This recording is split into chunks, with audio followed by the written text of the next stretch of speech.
فتح د مکې د ور روان سپین کاروانونه دي ګران رسول الله دې ورسره نور لښکرونه دي فتح د مکې د ور درنو اورېدونکو ستاسو پام راوړو د الحاج مولوي محمد یاسین فهیم صاحب د نبوي سیرت خپرونې ته دې هیله چې دا خپرونه تر پایه پورې واورئ ایستلی وو ټولو د قریشو ستمګرو ځورولي وو. بسم الله الرحمن الرحيم. الحمد لله رب العالمين حمد الشاكرين، الصلاة والسلام على سيد الأنبياء والمرسلين سيدنا ونبينا وشفيعنا ومولانا محمد وعلى آله وأصحابه الطيبين الطاهرين. قدرمن اوریدونکو د ژوند د لارې د خپرونې مینوالو السلام علیکم ورحمة الله وبرکاته. ستاسو روغتیا او خوشحالي د پاک رب نه غواړم په دې هیله چې د صحت او عافیت جامې په تن ولرئ او خوشحالي مو په برخه وي. دا دی زه محمد یاسین فهیم د ژوند د لارې د خپرونې په وړاندې کولو کې ستاسو په خدمت کې یم په دې هیله چې دا خپرونه ستاسو د پام وړ وګرځي. زموږ د نننۍ خپرونې موضوع بیا هم د محمد رسول الله صلی الله علیه وسلم مبارک سیرت چې نن به انشاءالله د حدیبیې د صلحې په هکله وغږیږو. محمد رسول الله صلی الله علیه وسلم په مدینې منوره کې خوب ویني د هجرت په 6 کال چې رسول الله صلی الله علیه وسلم مکې مکرمې ته داخل شوی او د بیت الله شریف نه سره د خپلو ملګرو طواف کوي. پیغمبر علیه الصلاة والسلام چې کله دا خوب ولیده سهار دا خوب خپلو ملګرو او اصحابو ته بیان کړ. صحابه کرام د رسول الله صلی الله علیه وسلم د دې خوب په اوریدلو سره ډیر خوشحاله شو او دا یو زیری وباله ځکه چې ډیره موده تیره شوې وه چې د مکې او کعبې څخه لرې شوي ول او زړونه یې د بیت الله ګرد چاپیر طواف ته ډیر شائق ول. مهاجرین چې په مکه کې زیږېدلي او لوی شوي ول او هغې سره ډیره مینه درلودله د مکې تللو ته ډیر لیواله ول. په داسې حال کې چې قریشو هغوی مکې ته د داخلېدلو څه منع کړي ول نه یې پرېښودل چې مکې مکرمې ته داخل شي. خو کله چې پیغمبر علیه الصلاة والسلام هغوی ته د مکې د تګ خبره یاده کړه ټول رسول الله صلی الله علیه وسلم سره مکې ته د تګ لپاره تیار شول. پیغمبر علیه السلام دا اعلان هم کړ ډیر لږ کسان چې هغوی د یادولو وړ نه دي هغوی د سفر نه پاتې شول. د هجرت په 6 کال د ذوالقعدې په میاشت کې رسول الله صلی الله علیه وسلم د خپلو 1500 اصحابو سره یا 1400 یا 1500 اصحابو سره د عمرې د ادا کولو په نیت د مدینې منورې څخه د مکې مکرمې په لور وخوځېد او کله چې مکې مکرمې ته نږدې شو د حدیبیې سیمې ته ورسید. هلته محمد رسول الله صلی الله علیه وسلم پړاو واچو. پیغمبر علیه الصلاة والسلام همدارنګه صحابه و کرامو د ځان سره هدایاوې څاروي روان کړي ول او ټولو احرامونه تړلي ول تر څو قریش پوه شي چې پیغمبر علیه الصلاة والسلام او د هغوی ملګري د عمرې د ادا کولو لپاره راغلي دي، د بیت الله تعظیم لپاره راغلي دي، د جنگ لپاره نه دي راغلي. پیغمبر علیه الصلاة والسلام خپل یو ملګری د ځان څخه مخکې د قریشو د احوالو د راوړلو لپاره ولیک.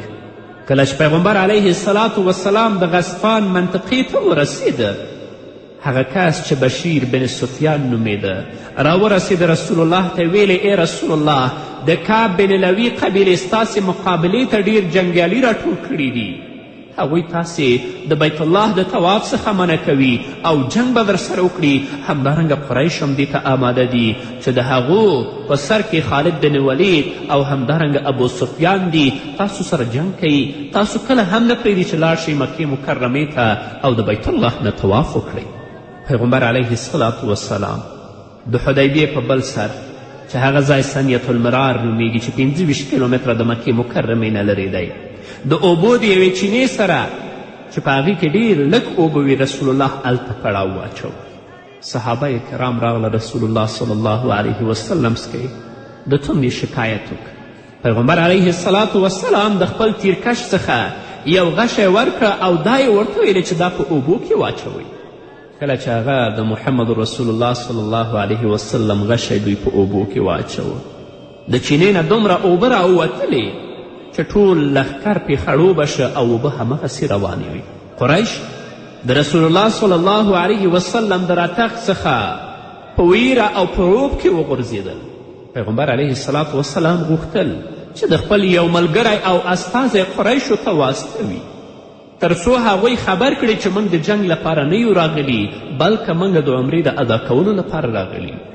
نو پیغمبر علیه الصلاة وسلام حضرت عثمان بن عفان رضی الله تعالی عنه راوغوښته، هغه یې قریشو ته واستو او دا یې ورته ویلې چې ته قریشو ته ووایه چې موږ د جنگ او جګړې لپاره نه یو راغلي، د عمرې لپاره راغلي یو، او هغوی اسلام ته راوبله.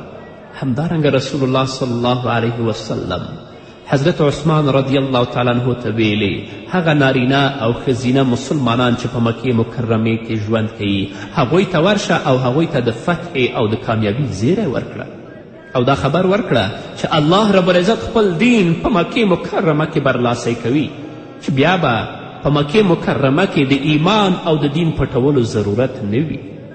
حضرت عثمان رضی الله تعالی عنه مکې مکرمې ته لاړ. ابو سفیان او همدارنګه د قریشو نورو مشرانو ته ورغی. د رسول الله صلی الله علیه وسلم پیغام یې هغوی ته ورورسو. کله چې حضرت عثمان رضی الله تعالی عنه د پیغمبر علیه الصلاة وسلام د پیغام اورولو څخه فارغ شه، د قریشو مشرانو ورته وویل که ته غواړې نو د بیت الله څخه طواف کولی شي. حضرت عثمان رضی الله تعالی عنه ویلې تر هغې به زه طواف ونه کړم چې محمد رسول الله صلی الله علیه وسلم طواف نه وي کړی. حضرت عثمان رضی الله تعالی عنه په مکې مکرمه کې دی چې حدیبیې کې رسول الله صلی الله علیه وسلم ته اوازه رسیږي چې مشرکینو حضرت عثمان په شهادت رسولی. نو دلته پیغمبر علیه الصلاة وسلام بیعت کوي خپلو صحابو سره چې هغه ته بیعت رضوان ویل کیږي. پیغمبر علیه السلام ته خبر ورسید چې قریشو عثمان وژلی او په شهادت یې رسولی. نو پیغمبر علیه الصلاة وسلام صحابه کرام رضوان الله تعالی علیهم اجمعین بیعت دپاره راوبلل. رسول الله صلی الله علیه وسلم د یوې ونې لاندې ناست و چې ټول مسلمانان ورته راټول شول او په دې خبره د رسول الله صلی الله علیه وسلم سره بیعت وکړه چې د عثمان انتقام او بدله به اخلو او تیښته به کله هم نه کوو. دا اوازه را رسېدلې وه هغوی ته. رسول الله صلی الله علیه وسلم خپل مبارک لاس راواخیست او ویل چې دا د عثمان لاس دی او دې بیعت ته بیعت رضوان ویل کیږي چې په حدیبیه کې د سموره ونې د لاندې رسول الله صلی الله علیه وسلم سره صحابه و کرامو کړی. الله رب العزت په سورة فتح کې د دې بیعت په هکله باندې داسې فرمایي لقد رضی الله عن المؤمنین اذ یبایعونک تحت الشجره. په رښتیا چې الله رب العزت د مؤمنانو څخه هغه وخت راضي شو چې تاسو سره د ونې لاندې بیعت کاوه. الله په هغه وخت کې د مسلمانانو څخه راضي شو. د قریشو او د رسول الله صلی الله علیه وسلم ترمنځ 4 هیئتونه تبادله شول، لاړل او راغلل. او رسول الله صلی الله علیه وسلم به تل لپاره دا ویل چې موږ د چا سره د جنگ لپاره نه یو راغلي، موږ د عمرې د ادا کولو لپاره راغلي یو. لیکن قریش په خپل عناد باندې او په خپل ضد باندې کلک ولاړ ول. د قریشو له استازو څخه یو عروه بن مسعود ثقفي و.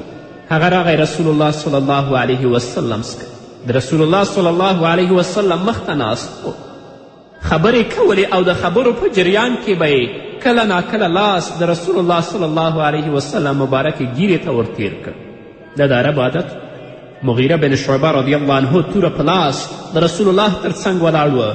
کله به چې عروه خپل لاس د رسول الله ګیرې ته اوږد که حضرت مغیره به هغه عروه ووهه او ورته به یې ورزیاته کړه چې د رسول الله د ګیرې څخه دې لاس لرې کړه له دې مخکې چې توره تا ته در ورسیږي. عروه د رسول الله صلی الله علیه وسلم نه پوښتنه وکړه دا څوک دي؟ رسول الله ځواب ورکړه دا د ستا د تره زوی مغیره بن شعبه دی. د لیدنې کتنې وروسته عروه بیرته قریشو ته راستون شه. قریشو زه کسرا او قیصر ته تللی یم، ما د قیصر پادشاهي هم لیدلی، نجاشي او د هغه د تخت د لیدلو فرصت هم په لاس راغلی، خو په الله قسم چې یو پادشاه مې هم د محمد رسول الله صلی الله علیه وسلم په څیر نه لیدلی. په الله قسم چې د هغه ملګري هغه هیڅ کس ته نه سپاري. اوس نو ستاسې کار دی په خپله تصمیم ونیسئ او پریکړه وکړئ. دا د صحابه و مینه و محمد رسول الله صلی الله علیه وسلم سره. حتی چې د ویناو په وخت کې څوک نه پرېښودل چې رسول الله ته لاس نږدې کړي. دا خو لا پرېږده چې د هغه په شان کې ګستاخي وکړي. اما نن د اسلامیت او د انسانیت دښمنان دي چې کله د الله د کلام په شان کې سپکاوی، کله د دین په شان کې سپکاوی او کله د اسلام ستر پیغمبر محمد رسول الله صلی الله علیه وسلم په شان کې سپکاوی کوي. نشته هغه صحابه، مسلمانان ټول ضعیف الایمان دي. چا د غلامي حلقه د کفر په غاړه کې اچولې ده، خو بیا هم شته چې د محمد رسول الله صلی الله علیه وسلم د دین نه به دفاع کوي او دې ظالمانو او وحشیانو ته به هغه سزا ورکوي لکه څنګه چې صحابه ورکړي. نور به واورو قدرمنو اوریدونکو خود یوې دمې نه وروسته. یو صدیق اکبر و ګران رسول سره چې تللی و، یو صدیق اکبر و ګران رسول سره چې تللی و. څومره د مکې د مشرکینو پرې ظلمونه دي، ګران رسول الله دې ورسره نور لښکرونه دي. فتح د مکې د ور روان سپین کاروانونه دي، ګران رسول الله دې ورسره نور لښکرونه دي. قدرمنو اوریدونکو بیا هم زموږ سلامونه او نیکې هیلې ومنئ. اوس پیغمبر علیه الصلاة والسلام مشرکینو سره تړون او صلح کوي. دا تړون او دا صلح اگر که په صحابه کرامو رضوان الله تعالی علیهم اجمعین باندې ډیره درنه تمامه شوه، خو هغې ځان سره ډیر ښه حکمتونه درلودل چې په هغو کې د مکې مکرمې فتح هم شاملل. قریشو په آخري ځل د استازي په توګه سهیل بن عمر راولیږه. هغه راغی رسول الله صلی الله علیه وسلم سره کیناست. اوس پیغمبر علیه الصلاة والسلام سره صلح کوي او صلح په 4 شیانو کوي. په صلح کې 4 مادې شاملې دي. اوله ماده یې دا وه چې 6 کال به تاسې عمره نشئ کولی.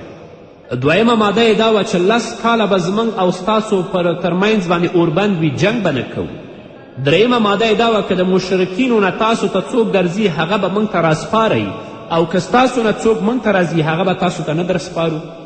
او 4مه ماده یې دا وه چې هر څوک غواړي چې د محمد صلی الله علیه وسلم صف ته ورشي ورتلی شي، چې د هغه په حمایت کې داخل شي، او که څوک غواړي چې د قریشو صف ته راشي د دوی په حمایت کې شامل شي، شاملیدلی شي. پیغمبر علیه الصلاة والسلام حضرت علی کرم الله وجهه راوغوښت. حضرت علی کرم الله وجهه ته یې وویلې چې ولیکه بسم الله الرحمن الرحیم. سهیل وی قسم په الله چې موږ خو رحمان نه پیژنو، داسې ولیکه چې بسمک اللهمه لکه څنګه دی چې پخوا لیکل. مسلمانان یو ځل په قهر شول او ویې چې خامخا به بسم الله الرحمن الرحیم لیکو. رسول الله صلی الله علیه وسلم وفرمیل ولیکه چې بسمک اللهمه.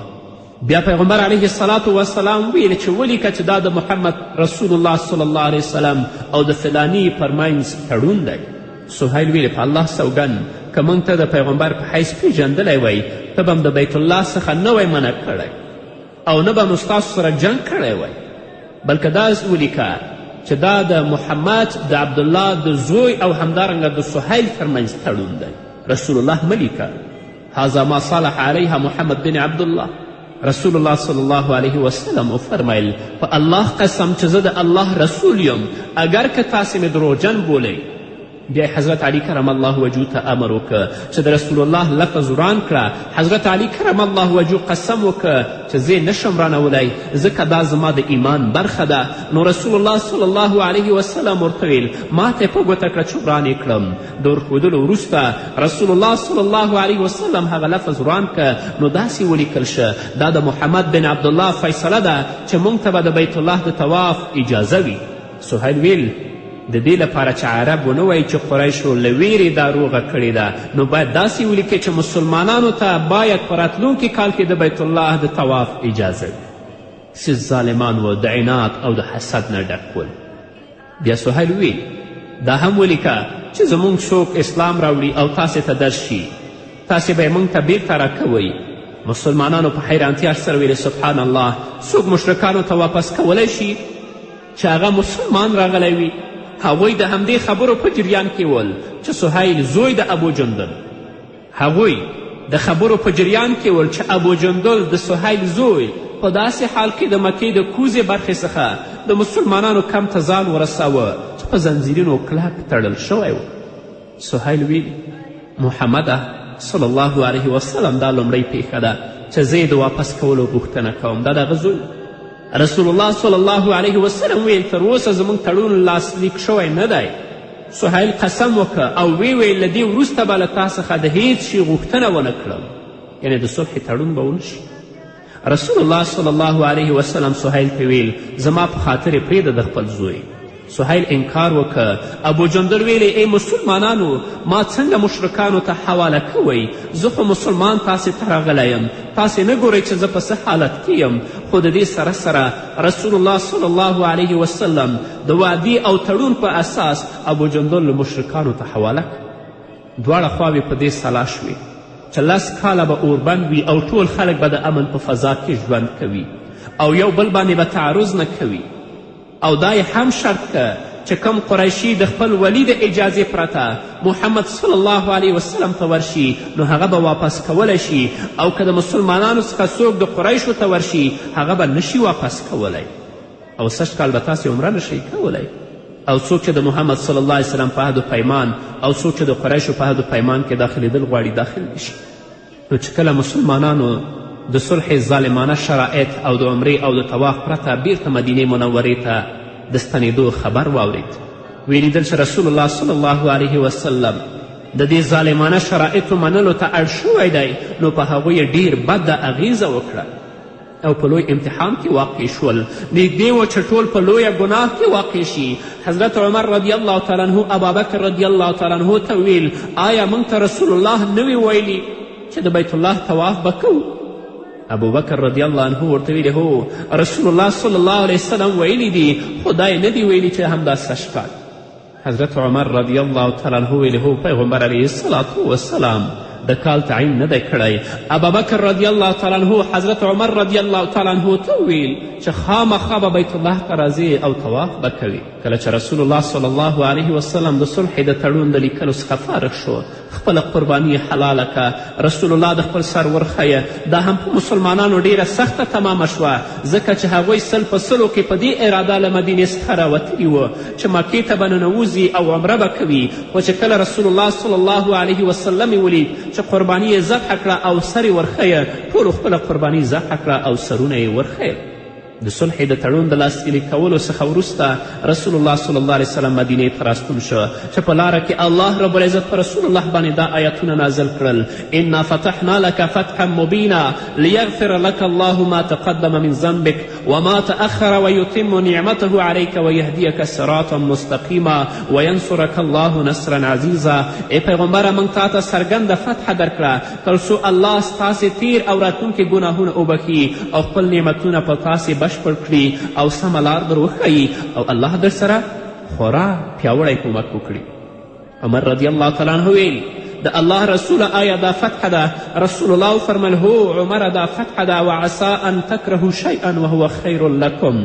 تاسې به یو شی بد ګڼئ او هغه به ستاسې لپاره خیر وي. تاسې خو دا تړون بد ګڼه خو دا ستاسې لپاره خیر ده چې مکه به فتح کیږي. کله چې رسول الله مدینې ته ورسید د قریشو یو ځوان چې ابو بصیر عتبه بن اسید نومیده له مکې ورته راغی. قریشو د ابو بصیر د بیرته وروړلو په خاطر 2 سړي مدینې ته واستول. هغوی نبی علیه الصلاة والسلام ته ویل چې د صلح د تړون په اساس ابو بصیر موږ سره واستوه. رسول الله ابو بصیر هغوی ته حواله که.